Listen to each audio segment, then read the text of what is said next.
وما اروع قول الرسول الكريم: اذا رأيتم الظالم ولم تأخذوا على يديه يوشك ان يعمكم الله بعذاب من عنده. بل ما ابلغ تلك الصورة التي قدمها الرسول صلوات الله عليه وسلامه ليجسد امامنا بشاعة المعتدي على حق المجتمع بزعم ان ما يفعله انما هو حقه.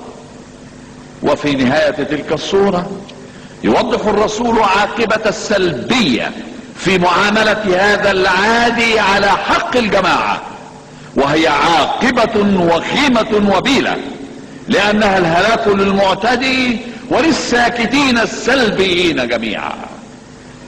أما تلك الصورة فهي تمثيل المجتمع بقوم ركبوا سفينة فاقتسموا أماكنهم فيها، ثم جاء أحد الراكبين وراح يثقب المكان الذي تحت قدميه بحجة أنه يخصه ولا شأن لسواه به. ثم يقول الرسول حاثا للجميع على الضرب على يد هذا المهدد لأمن الآخرين وحياتهم. فإنهم أخذوا على يديه نجا ونجوا، وإنهم تركوه هلك وهلكوا.